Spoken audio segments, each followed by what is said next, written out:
Good morning. The Secretary General and the Prime Minister will deliver short remarks, and then we'll have time for a few questions. Secretary General. Prime Minister Kristersson, dear Ulf, it is an honor to welcome you today to the NATO headquarters, because this is truly an historic day.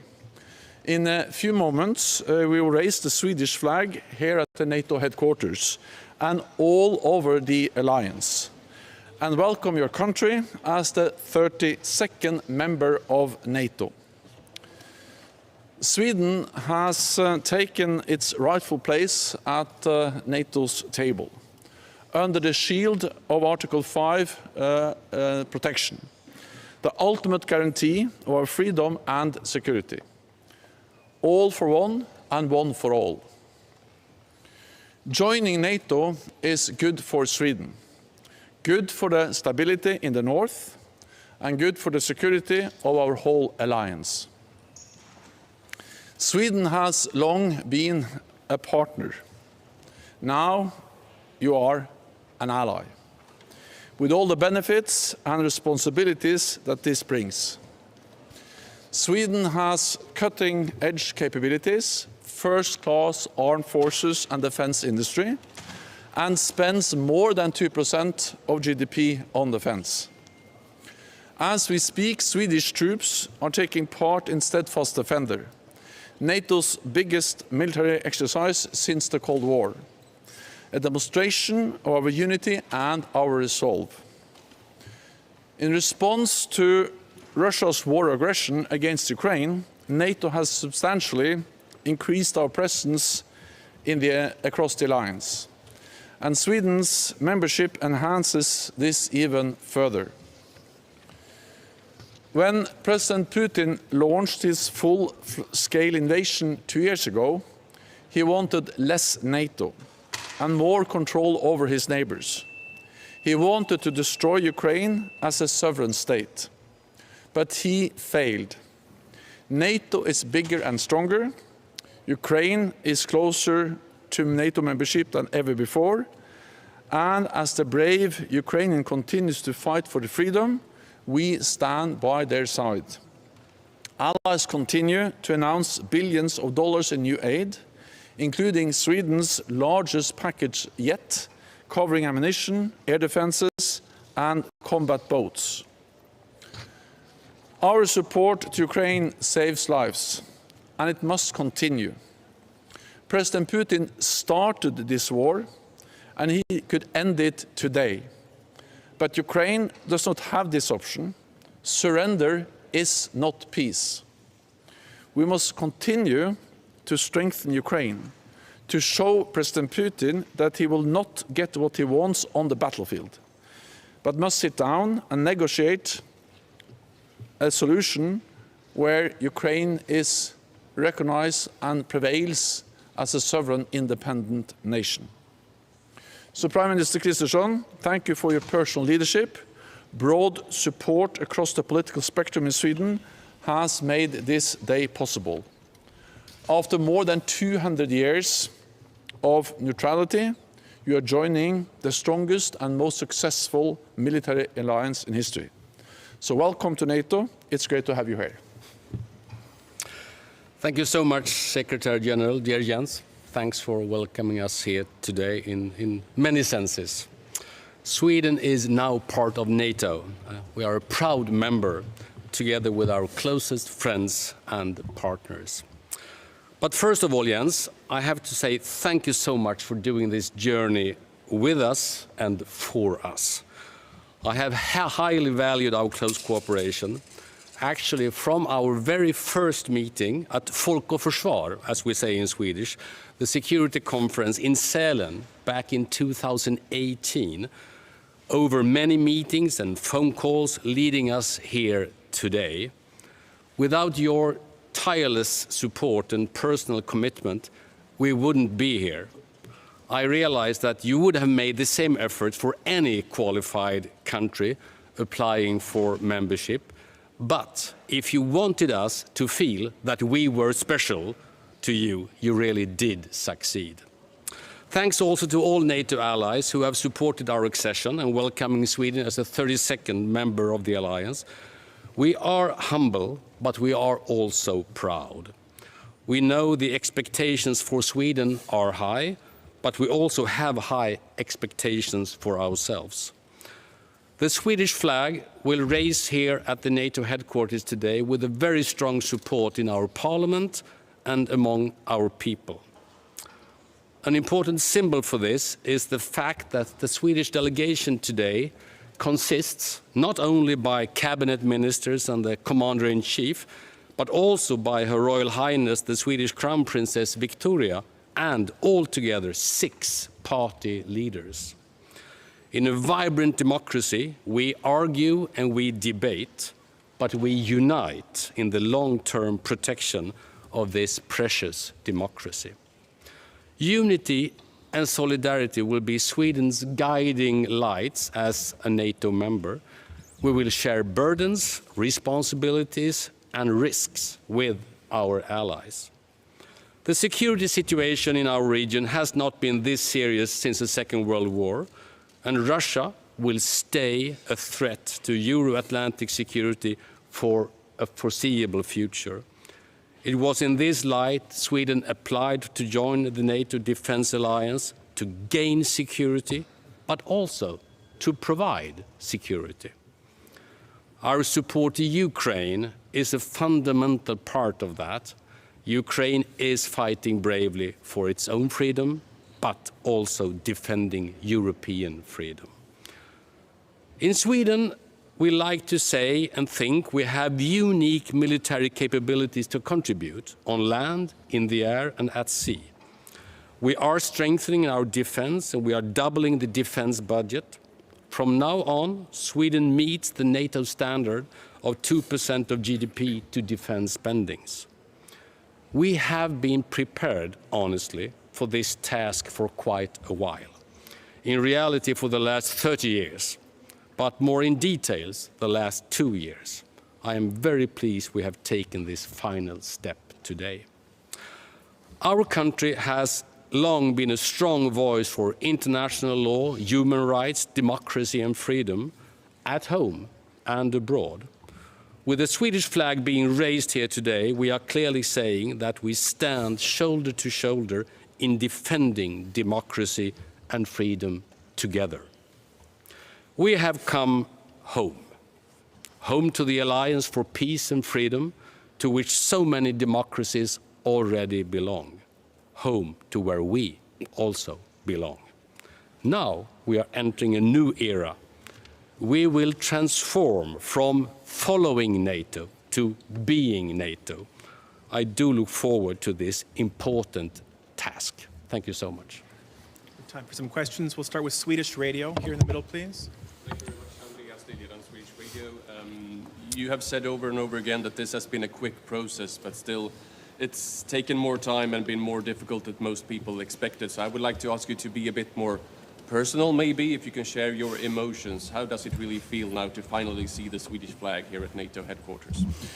This is a great day and an historic day. It's important for Sweden, it's important for NATO, but it's also important for me personally because the Prime Minister is right that Sweden is special for me. Partly because Sweden for so many years have been such a close partner, but also because as a Norwegian, of course, I'm a neighbor and I've followed Sweden closely for many, many years. And when I started as Secretary General of NATO back in 2014, I was aware that some countries in Europe were applying for membership, countries like Montenegro and North Macedonia, and I'm very honored to be the Secretary General that has facilitated the membership for these two countries. But I didn't expect at all that Finland and Sweden was going to be a member during my tenure as Secretary General of NATO. And then, of course, this changed totally with the full-scale invasion of Ukraine. And since then, things really moved very quickly. I also remember I talked with Ulfa Kristersona when he was then in opposition at this Folk og Forsvar conference, and I started to talk to other Nordic, Swedish and Finnish politicians about the possibility of applying for membership, and then the decisions were taken, and we had very broad support from the whole political spectrum, both in Finland and Sweden, that made this possible. And this is, of course, great, and it demonstrates also that NATO's door is open. It's for NATO allies and the applicant country to decide. It's not for Russia to decide which path different European countries wants to choose. And now Sweden and Finland has chosen to be member of NATO, and I very much welcome that. We'll go to DPA here, please. Ansgar, the German press agency DPA. Prime Minister, is Sweden open to participating in NATO's nuclear sharing arrangements? And if not, why is Sweden not ready to do it? And a question to the Sec Gen. Are there already plans to have NATO bases, perhaps a NATO headquarters in Sweden? Thank you. Well, first of all, Sweden, when we become members today or a few days ago, we embrace NATO in its whole capabilities. I think you normally use a 360-degree perspective in a NATO way of putting it. So we don't have any hesitations when it comes to that. We fully understand the need for all of NATO's defense capabilities, including the nuclear strategy. On the other hand, we say clearly that we see no need for Sweden to host permanent bases or nuclear weapons on Swedish soil peacetime. That is a Swedish decision that I find being fully respected. It is, as the Prime Minister said, it's a Swedish decision. There are no plans to expand the number of countries, NATO allies, with nuclear weapons. Then, of course, we are constantly assessing our posture when it comes to conventional forces. But there are no plans for instance, a battle group in Sweden, as we have in the Baltic countries. I think what you need to realize is that the fact that now Sweden and Finland are full members of the alliance is good for the whole of NATO, but is in particular good and important for the Nordic region and the Baltic region. Because we have for a long time been focused on the vulnerabilities and the challenges to reinforce our presence in the Baltic region, in the Baltic countries. But of course, with both Finland and Sweden into the alliance, the geography really changes, because we now have two important allies, then also on the west side of the Baltic Sea. And we are exercising, we are preparing, we will have plans, of course, to protect Finland and Sweden, but also to help even in a more efficient and stronger way to protect all the Baltic regions. But there are no plans for any permanent basis, and anyway, this is a Swedish decision to be taken if that's something they will consider in the future. We'll go to the TT News Agency of Sweden here. Yes, question to both of you. Russia has for many years promised to react if ever Sweden becomes a member of NATO. How worried should we now be for cyber attacks, hybrid threats, etc.? And then maybe a word in Scandinavian. Norrmän vinner Vasaloppet, norrmän vinner Melodifestivalen, en norrman tar Sverige in i NATO, är det dags att återupprätta unionen nu? Well, concerning Russia, I think we should stay alert. Stay exactly as alert as we are. They are doing all the things you mentioned. I'm quite sure they will continue doing that. We should not be naive, and I think we are more aware of the risks that they pose to us now than we have ever been before. So simply still stay alert. And when it comes to the second question, men vi har ju haft otroligt fint samarbete, det ska jag ju säga, under den här perioden, men också känt ett väldigt starkt stöd också från inte bara norrmän i NATO utan från Norge. Jag hade samtal, första hälsningen kom från Jonas Gahr Støre och Alexander Stubb som gemensamt besökte NATO-övning i norra i norra Norge i torsdags. Det tyckte jag var fantastiskt fint. Jag pratade med Sauli Niinistö på vägen hit som avgick häromdagen men som också framförde sina hälsningar. Så att jag har känt ett otroligt starkt stöd från. Och nu är vi återigen en gemensam försvarsunion i hela Norden. Det är helt unikt. Of course, NATO allies always have to be prepared, and we have to be vigilant when it comes to potential Russian cyber attacks, hybrid attacks, attempt to coerce countries in Europe. But we have seen that against both NATO allies and non-NATO allies. So the risk, for instance, for cyber attacks against Sweden is nothing new. That has been a permanent risk for years, also when Sweden was outside NATO.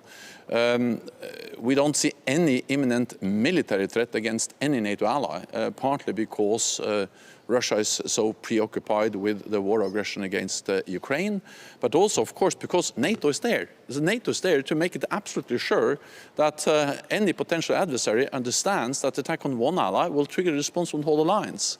And the purpose of that is to not provoke a conflict, but to prevent the war, to preserve peace. And NATO has done that successfully for 75 years, even during the coldest period of the Cold War. Prevent war, preserve peace by removing any room for miscalculation or misunderstanding in Moscow about our readiness to protect and defend all allies. So Sweden is safer inside NATO than outside NATO. NATO is stronger with Sweden in as a full ally than Sweden as a close partner. So this is a good day for Sweden, a good day for NATO, and a good day for security and stability across Europe. Then just briefly on the last question. Also, first og fremst, det en stor dag for NATO, men ikke minst for det nordiske samarbeidet. Dette første gang siden Kalmarunionen i middelalderen, 1300-1400-tallet, der de nordiske landene har et felles forsvar. Og det en stor styrke for Norden, at vi kan samarbeide dypt om militære kapasiteter, om å forsvare hverandre, om å samarbeide. Og det også derfor en styrke for NATO. Når det gjelder Melodi Grand Prix og Vasaloppet, så har ikke NATO noen mening om det. Dagens Nyheter in front of me here, please. Well, for Mr. Stoltenberg, Norway's closest neighbor joining NATO. Can you be more specific? What do you expect from Sweden as member of the alliance? So I expect that Sweden will be a very committed NATO ally, and I have all reason to believe that Sweden will be a committed NATO ally, because Sweden has demonstrated in so many different international organizations throughout its history that Sweden is committed to multilateral international cooperation. Sweden believes in the idea of allies and countries working together in the UN, in the EU, and now also in NATO. I also believe that Sweden will contribute to our collective defense, partly because Sweden has high-end, first-class military capabilities. I've had the honor of meeting Swedish soldiers training in Sweden. I've seen the Swedish Navy, and we know also the high quality of the Swedish defense industry. All of this is something that Sweden brings to the alliance, and we welcome that. Let me also say that I welcome the fact that Sweden has, over the last years, significantly increased defense spending. So now Sweden spends more than 2% of GDP on defense. This is what we need in a more dangerous world, because Sweden, as Norway, as most NATO allies, reduced significantly defense spending after the end of the Cold War, because then tensions went down. But now when tensions are going up, we need to invest again, and that's exactly what NATO allies are doing, and Sweden is now part of that, and I welcome increased Swedish defense spending. Final question to NZZ on my far left here, please. Yes, thank you. Secretary General, on Ukraine, will Ukraine, as the potential 33rd member state, receive an invitation at the July summit, an invitation for accession negotiations? And secondly, on Taurus missiles, if we can all agree that Taurus missiles can well change the situation at the front, do you agree that Germany should transfer them as soon as possible? Thank you. So Ukraine will become a NATO ally. The question is not if, but when. And Ukraine is now closer to membership than ever before.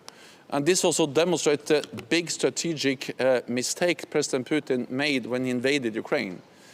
because, as you remember, his purpose was to deny Ukraine to move towards NATO and EU, but also he demanded that NATO should make a declaration, actually sign a treaty with Russia, that there should be no further NATO enlargement with any country in Europe. And now he has gotten, he has received the exact opposite. He wanted less NATO. He's getting more NATO military presence in the eastern part of our alliance. Finland and Sweden are full members, and Ukraine is closer to NATO membership than ever before. And we are continuing to move Ukraine closer to NATO membership by ensuring that their forces are fully interoperable with NATO, by deepening our political cooperation in something called the NATO-Ukraine Council.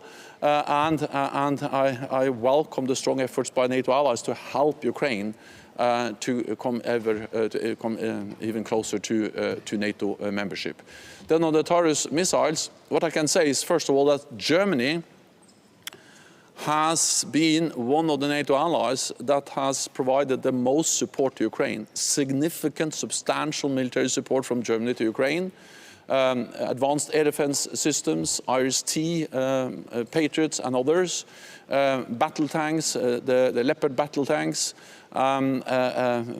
significant amounts of ammunition, and also a lot of maintenance and repair facilities to help Ukraine develop their own defense industry. So Germany is really a lead nation when it comes to military support to Ukraine. Then I also welcome that several allies are now also delivering long-range systems. UK has been delivering the Storm Shadow, the cruise missiles, France, similar cruise missiles, Scalp, and many allies are now together in a coalition helping Ukraine to train pilots, preparing them for receiving F-16s. So allies are delivering also long-range systems to help Ukraine defend themselves. We have to remember what this is. This is a war aggression by Russia against Ukraine, and Ukraine has enshrined in the UN Charter the right to defend themselves, and we have the right to help them to uphold the right for self-defense. But I will not go into specific systems for specific allies. I just welcome that allies are doing more, including that Germany is providing significant support to Ukraine. That's all we have time for. Thank you very much. Thanks. Thank you. Okay.